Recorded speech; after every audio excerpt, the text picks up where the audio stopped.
Media మిత్రులకు అందరికీ కూడా నమస్కారాలు. ఈరోజు మా రాప్తాడు నియోజకవర్గం రామగిరి మండలం పాపరెడ్డిపల్లి గ్రామానికి ఒక పులివిందలకు సంబంధించిన ఎమ్మెల్యే ఈరోజు మా ప్రాంతానికి కూడా వచ్చినారు. ఈరోజు ఎమ్మెల్యే ఎందుకు వచ్చినారు అనేది కూడా ఒక్కసారి పబ్లిక్ కూడా నేను తెలియజేసే బాధ్యత ఉంది కాబట్టి నేను ఇప్పుడు ప్రెస్ మీట్ పెట్టాను. పాపరెడ్డిపల్లికి వచ్చింది మరి ఒక లింగమయ్య ఫ్యామిలీని పరామర్శించేకొచ్చాడా, లేదు అంటే ఆయన ఎలక్షన్ క్యాన్వాస్కి వచ్చినాడా, లేదంటే ప్రచార రథాలకు వచ్చినాడా, ప్రచార రథంకి వచ్చినాడా, లేదంటే మరి జైలు పలికించుకుంటూ జగన్ సీఎం జగన్ అనుకుంటా చెప్పించుకోవడానికి వచ్చినాడు కూడా అర్థం కాని పరిస్థితి. ఒక లింగమయ్య ఫ్యామిలీలో లింగమయ్య చనిపోతే కనీసం ఆ ఫ్యామిలీని పరామర్శించకపోయినప్పుడు ఎంత డిగ్నిఫైడ్గా ఎంత ప్రశాంతంగా వెళ్ళాలనేది కూడా తెలియని వ్యక్తి ఒక పులివిందల ఎమ్మెల్యే అని కూడా మనం చెప్పొచ్చు. ఈరోజు ఆ ఫ్యామిలీలో కనీసంగా దినం కూడా కాల. ఈరోజు వాళ్ళ ఇంటి దగ్గరికి వెళ్ళినప్పుడు జైలు పలుక్కుంటూ సెల్ఫీలు తీసుకుంటూ ఆ కుటుంబాన్ని పరామర్శించేది అది ఎంతవరకు ఒక్కసారి అందరూ కూడా ఆలోచన చేయాలి. ఆయన ఇక్కడ ఏదో జనాలు లేక దాదాపు 8 నెలల నుంచి బయటకు కూడా వెళ్ళలేనట్లున్నాడు. ఈరోజు ఈ ప్రాంతానికి వచ్చి గ్రామాల్లో పరామర్శించి కాకుండా గ్రామాల్లో చిచ్చులు పెట్టి రెచ్చగొట్టేలాగా ఈరోజు ఆయన మాట్లాడడం కూడా అది కరెక్ట్ అయిన పద్ధతి కాదని కూడా నేను చెప్తాను. ఒక మాజీ సీఎం ఇప్పుడు ప్రజెంట్ ఎమ్మెల్యే ఆయన మాట్లాడే మాటలండి అవి. కనీసం ఒక్కటన్నా ఆయన నోటి నుంచి నిజాలు వచ్చాయా? ఇక్కడ చెప్తా ఉంటారు మాజీ ఎమ్మెల్యేలు అందరూ, వాళ్ళు చెప్పిన మాట ప్రకారం దీంట్లో ఎంత నిజం ఉంది, ఎన్ని అబద్ధాలు ఉన్నాయని ఒక్కసారి నువ్వు తెలుసుకోకుండా, నీకు ఇంటెలిజెన్స్ ఉంటుంది, తెలుసుకోకుండా నీ ఇష్టానుసారం నువ్వు వచ్చి ఇక్కడ పల్లెల్లో రెచ్చగొట్టి మాట్లాడడం అది ఎంతవరకు ఇదని కూడా నేను చెప్తున్నాను. కనీసం ఆయన మాట్లాడిన మాటల్లో గొడవలు పడినారు చిన్న అంటే నా రామగిరి మండలంలో ఈ ప్రాంతంలో ఫస్ట్ ఈ విధంగా జరిగింది. ఇలా జరగకూడదని కోరుకునేదాన్ని నేను. ఆ కుటుంబంలో లింగమయ్య చనిపోయినప్పుడు కూడా మేమంతా కూడా బాధపడినాం. ఇక్కడంతా జరిగాయి. పాపరెడ్డిపల్లి ఇంతవరకు చిన్న గొడవ కూడా లేదు, ప్రశాంతంగా ఉండే గ్రామం పాపరెడ్డిపల్లి గ్రామం. ఆ గ్రామంలో ఈ విధంగా రెండు ఫ్యామిలీల మధ్య గొడవల వల్ల ఈ విధంగా జరగడం, ఆయన చనిపోవడం, దీన్ని ఒక ఫ్యాక్షన్ మర్డర్గా సృష్టించి ఈ ప్రకాష్ రెడ్డి అనే వ్యక్తి ఒక ఫ్యాక్షన్ మర్డర్గా సృష్టించి ఆయనకు వచ్చే శక్తి లేక ఆయన్ని పులివిందల ఎమ్మెల్యేని పిలిపించుకొని ఇట్లన్నీ స్లిప్పులు దాదాపు ఒక 10 పేపర్లు రాసిచ్చి ఎన్ని అబద్ధాలండి. కనీసం దాంట్లో ఒక్కటన్నా నిజం లేకోకుండా పచ్చి అబద్ధాలు కూడా మాట్లాడిస్తూ అవన్నీ చూసుకుంటూ చదువుతున్నాడు ఆయన. మళ్ళీ అబద్ధాలు ఎక్కడ ఇంకా ఎక్కువ చెప్తానేమో అని. వాళ్ళు ఎక్కడ చిన్న దాని మీద కట్టెలతో కొట్టుకొని ఏదో అది అయింది, దాన్ని తీసుకొని గొడ్డెలు అంటాడు, మచ్చకత్తెలు అంటాడు, ఇంకా వేరేటివన్నీ కూడా చెప్తారు. అలాంటివన్నీ వాడేది కూడా పులివిందల్లో. మీరు బాత్రూంలో చంపేదానికి సరిపోతాయి కానీ మాలాంటి ప్రాంతాల్లో అలాంటివి ఉండవయ్యా అని నేను జగన్కి కూడా నేను చెప్తున్నాను.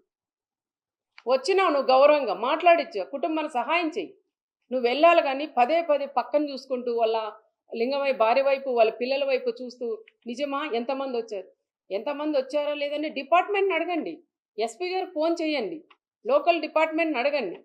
ఇద్దరు పోయినారు అంటున్నారు, ఆ ఇద్దరి మీద కేసు పెట్టి లోపల పెట్టారు.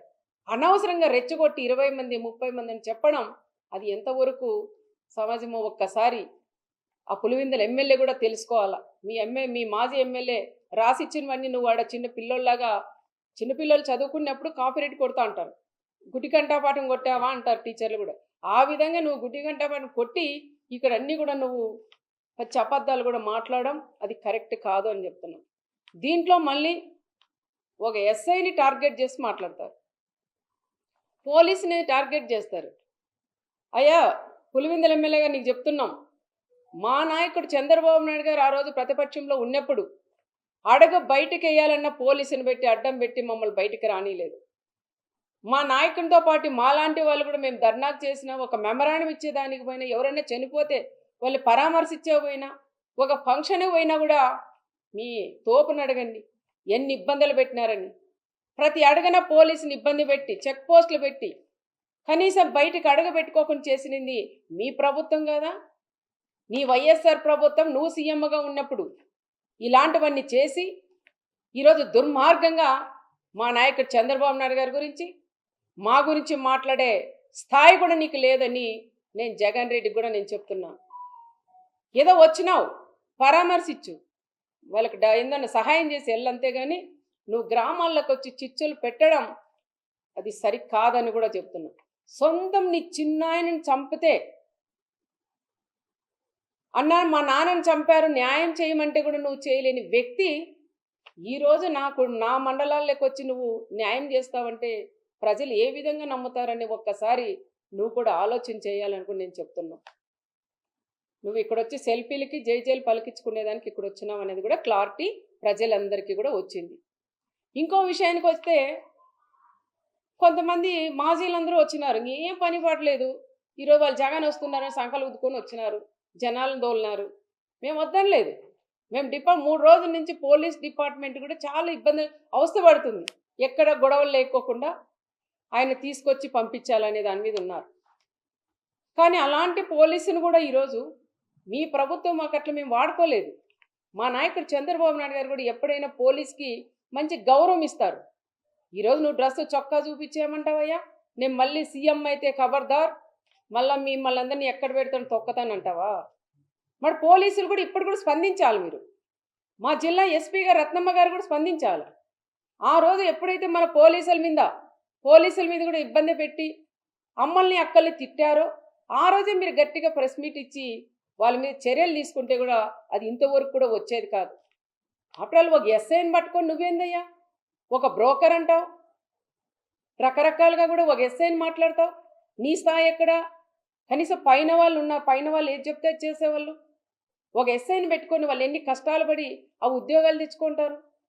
అలాంటి కుటుంబాల మీద మీరు ఈ రకంగా ఇంత దారుణంగా ఒక సుధాకర్ ఒక బీసీ కులస్తుడైన వాళ్ళ మీద ఇంత దుర్మార్గంగా మీ మాజీ ఎమ్మెల్యే మాట్లాడినవన్నీ చెప్పించినవన్నీ నువ్వు మాట్లాడితే అది ఎంతవరకు నీ విజ్ఞతకి వదిలేస్తానని కూడా చెప్తున్నా. మా పోలీస్ కూడా ఈరోజు డీజీపీ దగ్గర నుంచి కింద ఎస్ఐల దాకా మీరు వస్తున్నారని అడగడిగిన వాళ్ళు ఎక్కడ కూడా పోలీసు ఎవరిని కూడా వాళ్ళకు వచ్చే వాళ్ళు కూడా కార్యకర్తలను ఆపొద్దని చెప్పి నేను కూడా నా కార్యకర్తలకి నచ్చజెప్పుకొని ఎక్కడ గొడవలొద్దు కక్షలొద్దు, వచ్చేవాడు వస్తాడు పోయేవాళ్ళు పోతారు, వస్తాడు పరామర్శిస్తాడు 1 గంటలో వెళ్ళిపోతారు, వాళ్ళ గురించి మనకు అవసరం లేదు, మీ పనులు మీరు చేసుకోండి అని చెప్పి మా వాళ్ళకి ఈరోజు ఏ గొడవలు కూడా ఆపేదానికి కూడా మేము ప్రయత్నం చేయలేం. మన పోలీసులు కూడా రెడ్ కార్పెట్ పరిసర్ నీకు వచ్చేదానికి అది చూడండి ఒకసారి. మాకు ఆ రోజు రెడ్ కార్పెట్ కాదు కదా, ఒక పోలీసు కూడా మమ్మల్ని అడగబెట్టనీలేదు, కాలు కింద పెట్టలా. ఈరోజు రెడ్ కార్పెట్ వేసి మేము ఇక్కడ నేను ఆహ్వానించారు మా డిపార్ట్మెంట్. ఇంత చేస్తే కూడా మీరు ఈ విధంగా అంటారు. ఆ రోజు మా ఆయన పరిటాల రవి గారు ఉన్నప్పుడు పులివిందలు కూడా నువ్వు అడగడగినా చెక్ చేపిస్తూ 1 వెహికల్ 2 వెహికల్లో వెళ్ళాలని మీ నాయన సీఎంగా ఉన్నప్పుడు మా ఆయన పరిటాల రవి గారి అక్కడ మీ ఊరికి పిలిపించుకొని మీ కసి మీది ఏదన్నా ఉంటే అక్కడ తీర్చుకోవాలని కదా ఆ రోజు పరిటాల రవి గారి మీద కేసు పెట్టి ఎన్ని ఇబ్బందులు పెట్టినారో ప్రజలు ఉన్నారు. నిన్న కూడా మాట్లాడుతున్నారు, ఆ రోజు రవి అన్న పోయినప్పుడు ఇన్ని ఇబ్బందులు పెట్టినారు. మరి ఈరోజు పోలీసులు మన మండలంలోకి వస్తుంటే రెడ్ కార్పెట్ పరిచి ఈరోజు ఆహ్వానిస్తున్నారు, ఇదేంది న్యాయం అని మా లీడర్లు అడుగుతున్నారు నన్నే. ఇంత పోలీసులు ఇంత సపోర్ట్ చేస్తే కూడా ఈరోజు పోలీసులు అంత దుర్మార్గంగా మాట్లాడడం అది కరెక్ట్ కాదు అని పులివిందల ఎమ్మెల్యే గారికి కూడా నేను తెలియజేస్తున్నాం. ఆ రోజు మా ఆయన్ని టార్గెట్ చేసి మాట్లాడారు, ఈ రోజు నువ్వు ఇక్కడ వచ్చి ఏం మాట్లాడావయ్యా? లింగమయ్య కుటుంబాన్ని పరామర్శించి మాట్లాడు, అంతేగాని రాప్తాడు ఎమ్మెల్యే నన్ని నా కుమార్ని టార్గెట్ చేసి నువ్వు మాట్లాడుతున్నావు. ఆ రోజు మా ఆయన్ని టార్గెట్ చేసి నువ్వు మాట్లాడి ఏం చేసినావో తెలుసు. మళ్ళీ ఈరోజు ఈ జిల్లాకు వచ్చి మా కుటుంబాన్ని మీదే నువ్వు ఎందుకు ఈ విధంగా రెచ్చగొట్టి మాట్లాడుతున్నావో ఒక్కసారి నువ్వు కూడా మళ్ళీ రేపు మన్నాడు ప్రెస్ మీట్ పెట్టి కూడా చెప్పే సమాధానం కూడా చెప్పాలని నేను పులివిందల ఎమ్మెల్యే గారిని కూడా నేను కోరుకుంటున్నాను. ఈ విధంగా పరామర్శించకు వచ్చాడా, ఎంపీటీసీ ఎలక్షన్ దాని గురించి వచ్చాడా, ప్రచారానికి వచ్చారా, జై జైలు పలికించుకునేకి వచ్చినాడో అది కూడా ఒక్కసారి క్లారిటీగా మాకు కూడా చెప్పాలి. మరి ఎంపీటీసీ ఎలక్షన్ అంటున్నావు, నీకంతే దమ్ము మీ ఎమ్మెల్యే, మీ మాజీ ఎమ్మెల్యే ఉన్నాడు. మీ మాజీ ఎమ్మెల్యే రాష్ట్రం అంతా జరిగింది ఎలక్షన్లు, మరి అందరూ ఎంపీపీలను చేసుకున్నారు. మరి తోపు ఎందుకు ఈ విధంగా 8 మంది ఎంపీటీసీలు ఉంటే ఎందుకు మీరు ఎంపీపీని చేసుకోలేనంత చేతగానే దద్దమ్మలైనారని కూడా నేను చెప్తున్నా. నాకు ఉండేది ఒకే ఎంపీటీసీ, నువ్వు 9 మంది ఎంపీటీసీలు మీరు కనుక్కున్నావు. ఒక ఎంపీటీసీ మీకు చనిపోయినారు, 8 మంది మీకు ఉన్నారు. అది కూడా ఒకసారి గుర్తు చేసుకోండి. 8 మంది ఎంపీటీసీలు మీకు ఉన్నారు, నాకు ఒక ఎంపీటీసీ ఉన్నారు.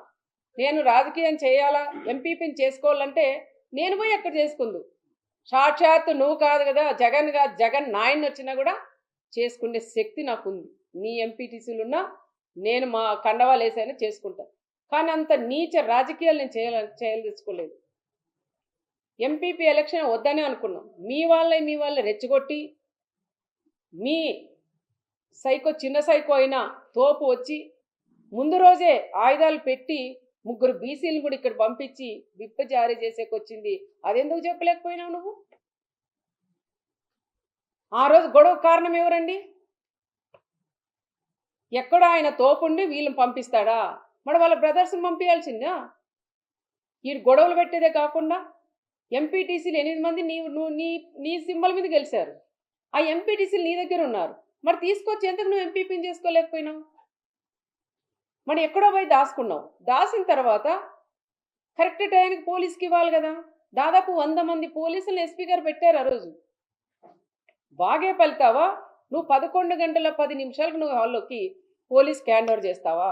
అంటే ఎలక్షన్ జరగకూడదు, ఈ రకంగా జగన్ దృష్టిలో నేను పడాలా అన్న ఆలోచనతోనే ఈ మాజీ ఎమ్మెల్యే చేసిండేటి ఒక్కసారి మీరు కూడా పక్కన వాళ్ళని అడిగి తెలుసుకోవాలని కూడా చెప్తున్నాం. టైం అయిపోయినాక వచ్చి కథలు వెళ్తావా నువ్వు? ఏం చెప్తావు? ఎస్ఐ మీకు దీంట్లో వీడియో కాల్లో ఛాలెంజ్ చేస్తానయ్యా నేను. నువ్వు బైబిల్ మీద నువ్వు ప్రమాణం చేయగలవా? నేను కాన్పాక మీద ప్రమాణం చేస్తా. ఎస్ఐ గారు నాతో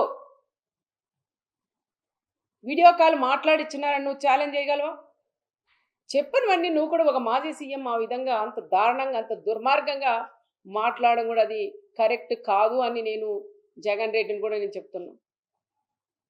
ఒక చిన్న ఉద్యోగం పట్టుకొని ఇంత దారుణంగా నువ్వు మాట్లాడడం, వీడియో కాల్లో మాట్లాడించుకొని నేను ఎంపీపీని చేసుకునేంత అంత దిగజారే కుటుంబం, పరిటాల కుటుంబం కాదని కూడా నేను చెప్తున్నా.